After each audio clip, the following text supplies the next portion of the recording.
tokios, galiu pasakyti, šlykščios rungtynės iš tikrųjų, nes varžovas gan neblogai gynėsi, gan grubiai gynėsi, teisėjai tą leido kažkiek, išmušė mus iš vėžių kažkiek puolime.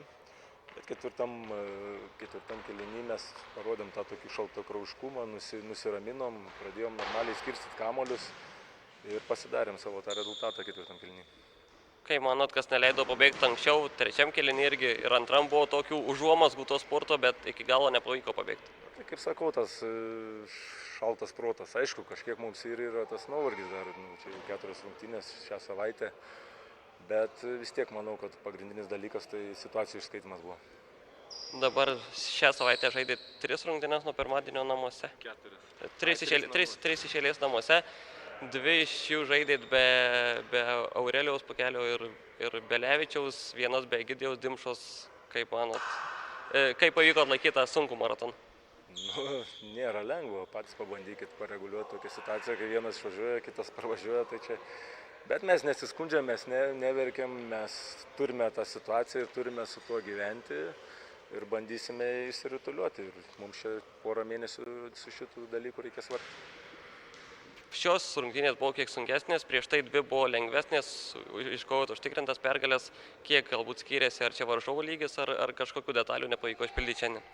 Aš nepasakyčiau, kad prieš tai buvo lengvas, irgi buvo ir apylygus rezultatas, ir paskui tik įsiverždavom gale. Kaip ir minėjau, 4 rungtynės per savaitę rungtyniauti ir sudėtingai iš tikrųjų. Tai ir tas gaunasi, žaidžiam, paskui ant galo susitvarkom ir tas rezultatas padidėjo, gal ant rezultato atspindi, kad buvo lengvesnis, bet iš tikrųjų tai ne.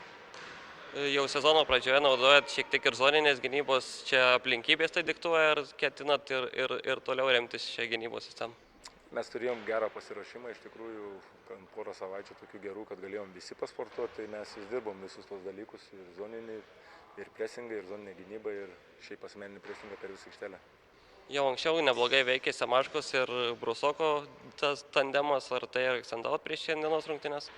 Tai akcentavom, kad jie abudu yra lyderiai, tiek Semaška, tiek Brusokas, ir pagal taškus, ir Brusokas dar pagal reboundus, ir Semaška pagal asistus.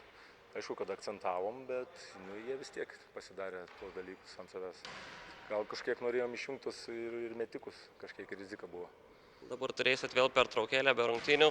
Kaip stengsitės tą pertrauką išnaudoti, ar kokias draugiškas rungtynės žaisit, ar tiesiog? Ne, draugiškų tikrai nebus.